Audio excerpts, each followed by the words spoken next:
Muchos recordaréis, durante este mes pasado hemos estado hablando sobre la importancia de la transmisión del mensaje.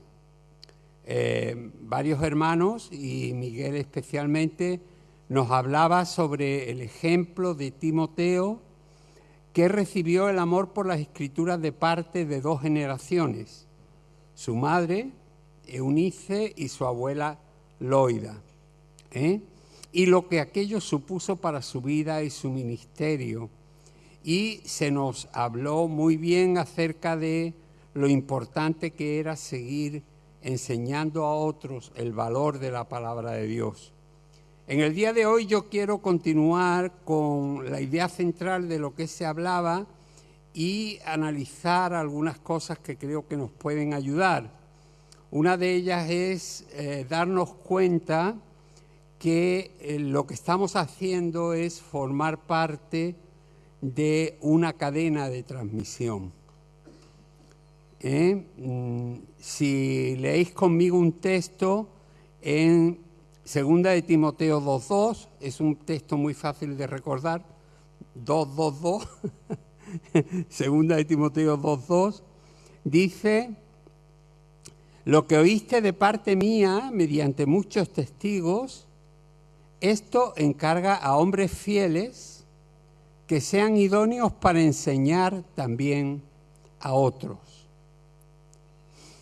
En este segundo capítulo, Pablo, después de haber alabado la fe y el compromiso cristiano de la madre y de la abuela de Timoteo, le indica que la transmisión de principios del Evangelio es progresiva.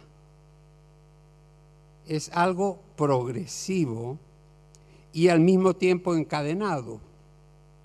Si nos damos cuenta, se ve perfectamente cómo tiene esa secuencia, ¿no? Y dice el texto: lo que oíste de parte mía, primera generación, porque este versículo es conocido en teología como el versículo de las 4 generaciones. Y la primera generación es la de Pablo, dice: lo que oísteis de parte mía, primera generación. Yo te lo transmití a ti, segunda generación. Tú tienes que transmitírselo a hombres fieles capaces de enseñar, tercera generación, para que ellos a su vez se lo transmitan a otros que puedan seguir al Señor. Cuarta generación. Fijaos, hermano, es el sentimiento de una secuencia, de un proceso. Es decir, Dios no ha hecho las cosas por casualidad, sino que las ha hecho con un propósito. Y como dice la palabra de Dios, su medio para llevar a cabo su plan ha sido la predicación del Evangelio. Por eso es tan importante. A mí me gustaría dejar muy claro un principio, y es que sin transmisión no hay continuidad. Sin transmisión no hay continuación de los valores. Si nosotros no seguimos comunicando el mensaje de Cristo que hemos recibido, no tendremos gente en las nuevas generaciones que tengan las buenas nuevas para comunicarlas a otros. Como hemos dicho, la transmisión es una cadena, pero si la cadena se rompe, se pierde la efectividad de la cadena. ¿Me estoy explicando? Tú eres cristiano y tú estás aquí porque alguien en el pasado, ya fuese un familiar, un amigo, un conocido o un desconocido, te habló de Jesús y de cómo seguirle. Todos estamos aquí así. Y esta secuencia nos enfrenta a otra realidad muy importante, y es entender que lo que hacemos en nuestra vida y con nuestra vida no solamente lo que hacemos a lo largo de nuestra vida, sino lo que estamos dispuestos a hacer con nuestra vida, no nos afecta solamente a nosotros. Las cosas que hacemos, que decidimos, aquellas en las que nos implicamos, tienen efectos en otras personas. Porque lo que hago, y muchas veces lo hago sin hacerlo consciente, trasciende de mí y me sobrepasa. Es importante entender que podemos transmitirlo a otros muchos, trascendiendo de nosotros mismos, pero si yo lo transmito mal o no lo transmito, el resultado que Dios desea de nosotros se le estropea al Señor. Fijaos lo que estoy diciendo, se le estropea al Señor. Porque aunque nosotros nos sintamos muy independientes y autosuficientes, le podemos estropear a Dios su plan para nuestra vida.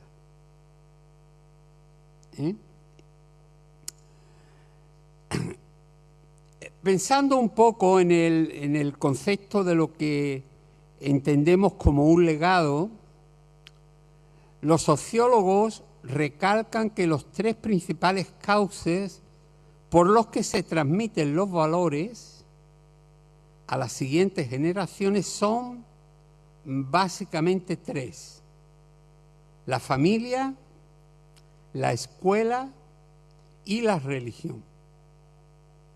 Son todas las investigaciones que se llevan a cabo.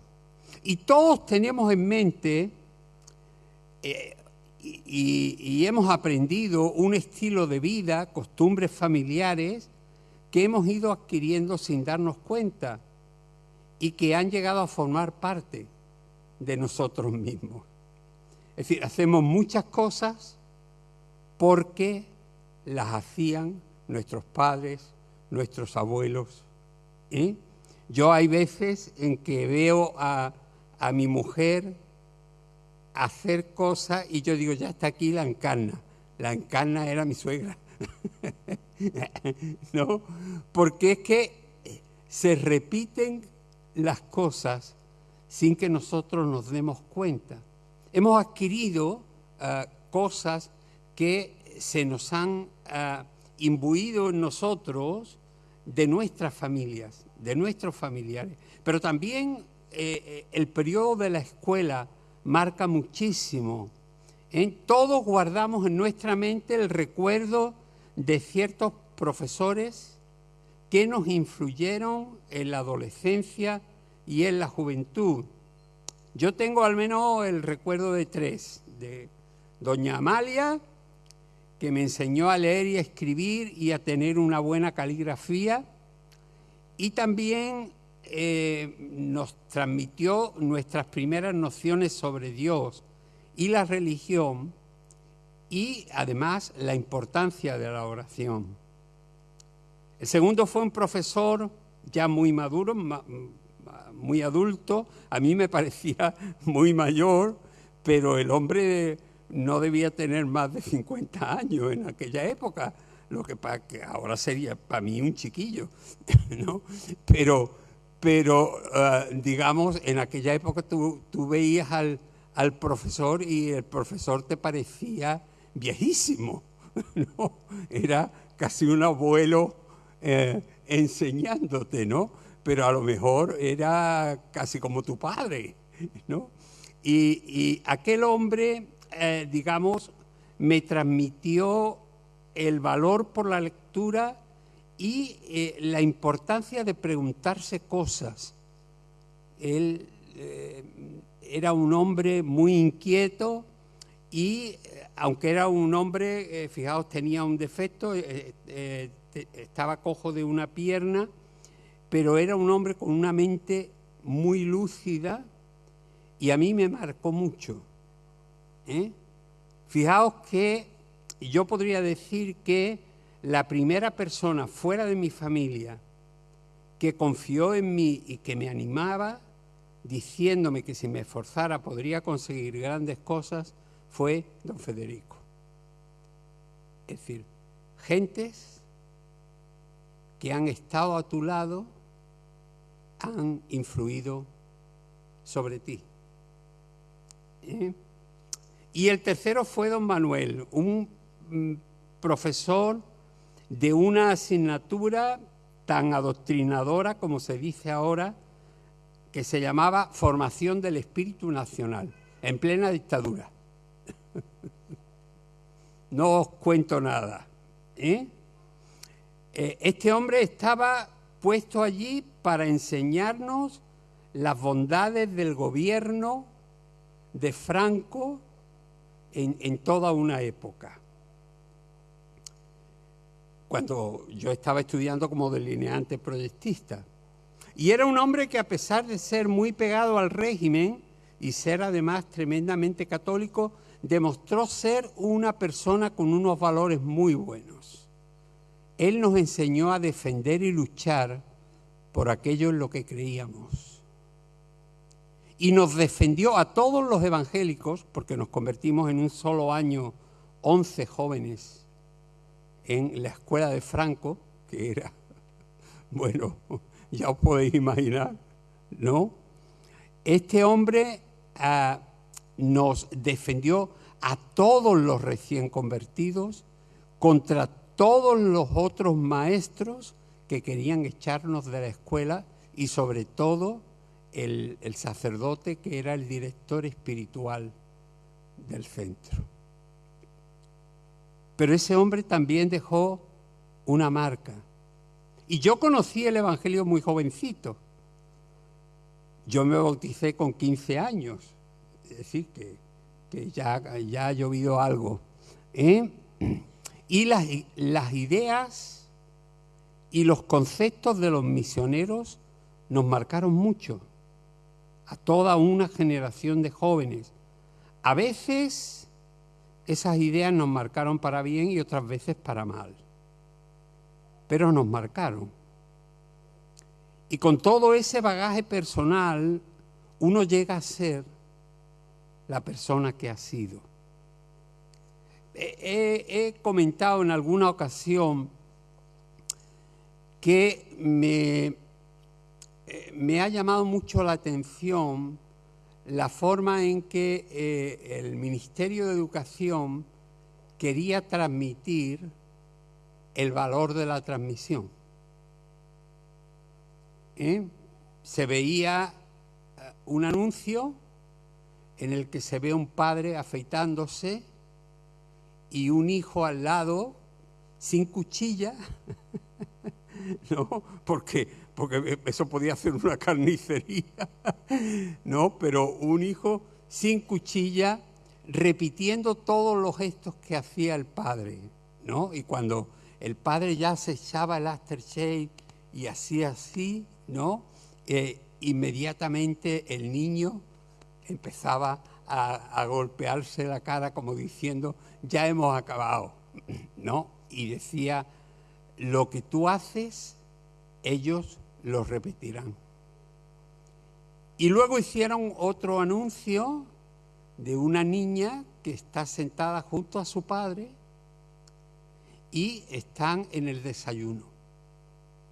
Están desayunando, la niña ve como el padre se unta la tostada con su mantequilla, le pone su mermelada, se va tomando el café y la niña va repitiendo absolutamente todo. Y cuando el padre ha terminado de desayunar, coge el periódico y la niña coge un tebeo.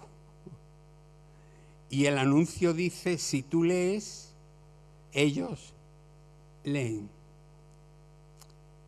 Lo que hacemos ahora, lo que vamos a dejar para el futuro, es una impronta que sin darnos cuenta, sabéis que el término impronta viene de una palabra muy antigua, griega, que significaba con un punzón o una pieza metálica, marcar en la cera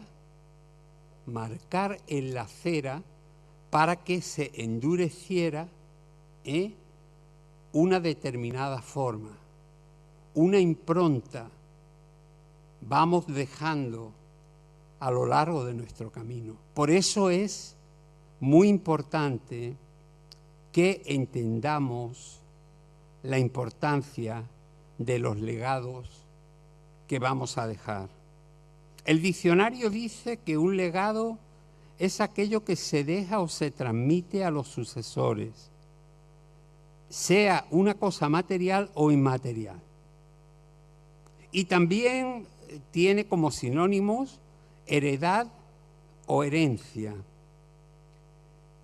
Y podríamos decir, y esto va a sonar un poco extraño, pero qué pobre es la persona que solo le deja a sus hijos dinero. Qué pobre es aquel que solamente le deja a sus hijos cosas materiales. Porque hay cosas inmateriales que valen muchísimo más la pena y el valor que toda la economía que puedan adquirir.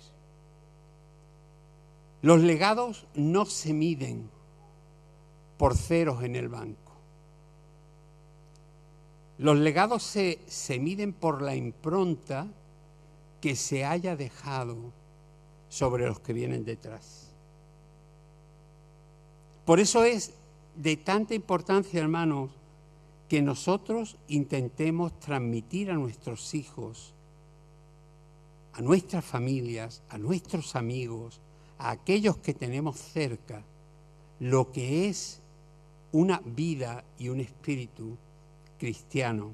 Yo he intentado transmitirle a mi hijo y también a los demás, no solo el amor por la palabra de Dios, ya muchos estaban un poquillo hartos de mí, para que la leyese y la aplicase a su vida.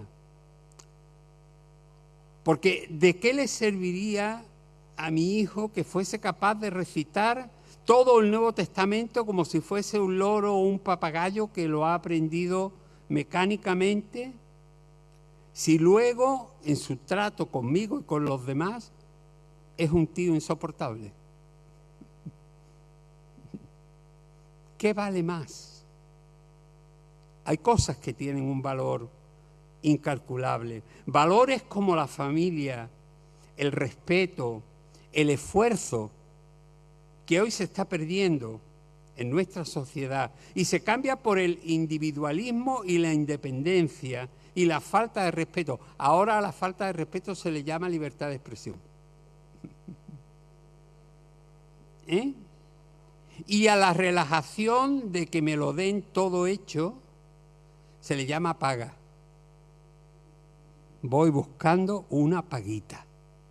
Si consigo una paguita, con eso ya estoy loco de contento.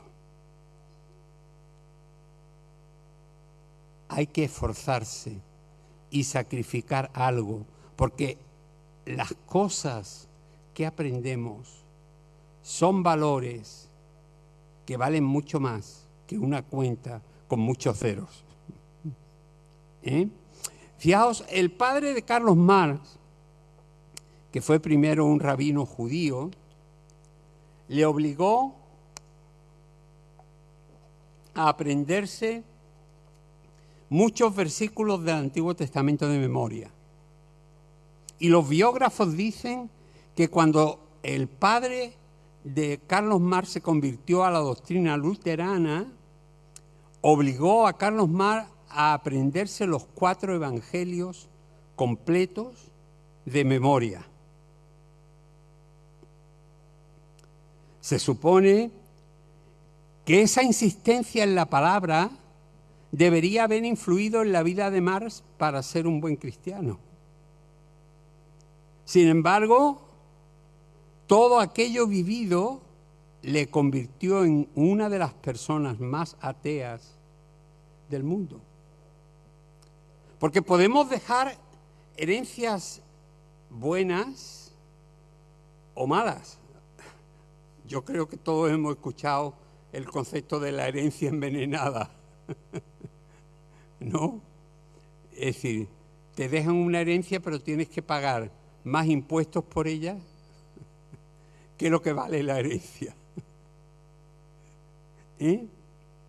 Y igualmente, hermanos, tenemos que ser conscientes que hay familias que tienen un largo historial de enfermedades y en lugar de dejar a sus descendientes una cuenta en el banco o una finca en el campo, le dejan una herencia casi de muerte. Porque, es decir, las secuencias se repiten.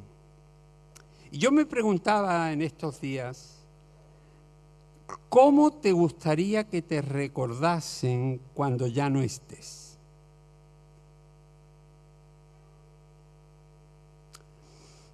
Al preguntarme a mí mismo cómo me gustaría que me recordasen, me daba cuenta que no me gustaría que la gente dijese de mí, era un tío que sabía mucho de la Biblia, pero que era insoportable. No me gustaría. Porque, es decir, vale más, hermanos, el ser un tipo de persona que puede transmitir a los demás valores, que el ser una persona, como decimos mucho por aquí, borde.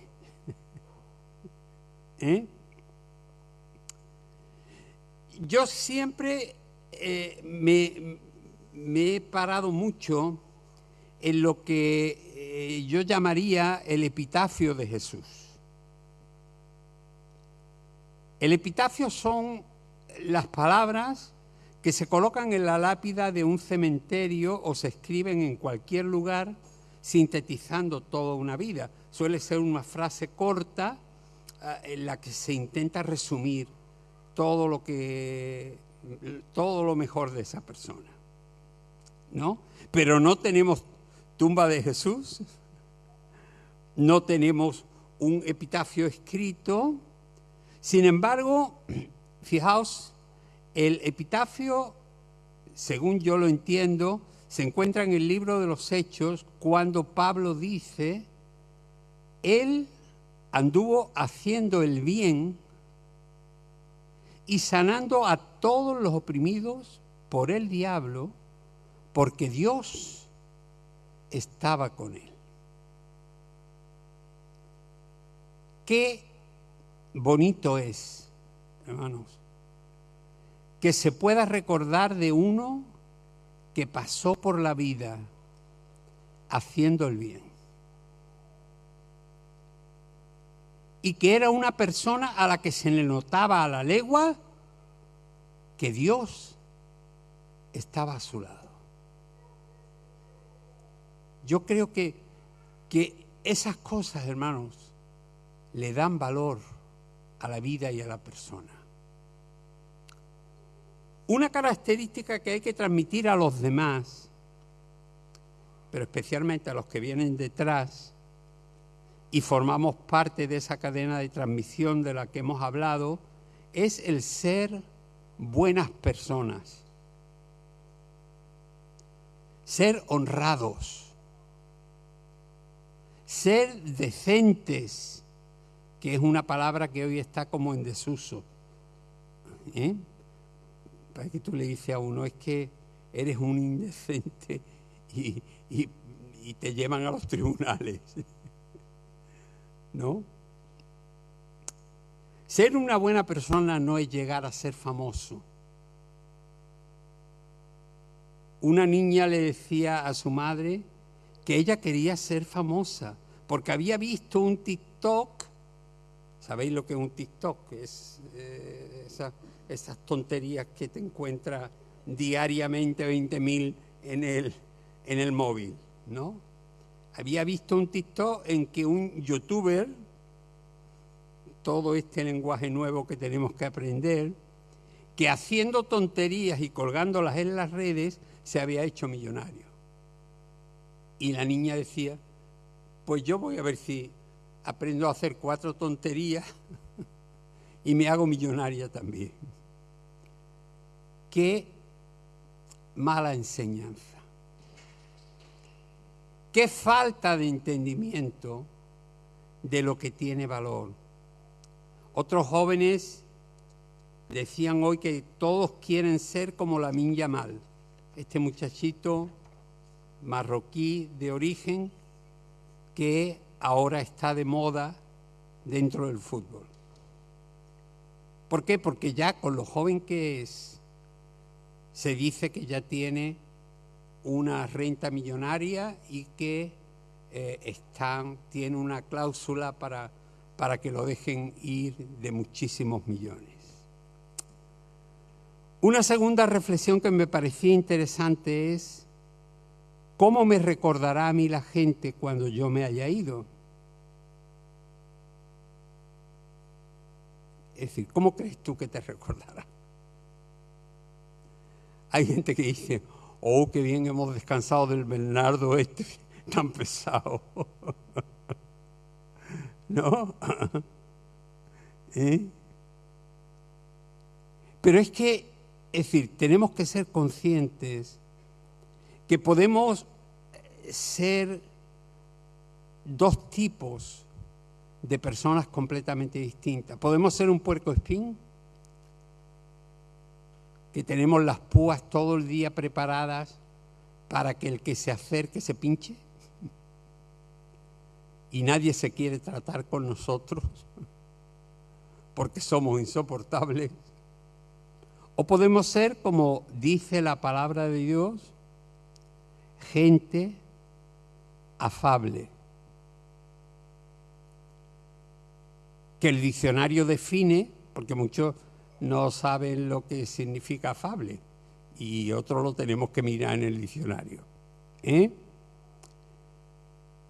quiere decir agradable, dulce, suave en la conversación y en el trato.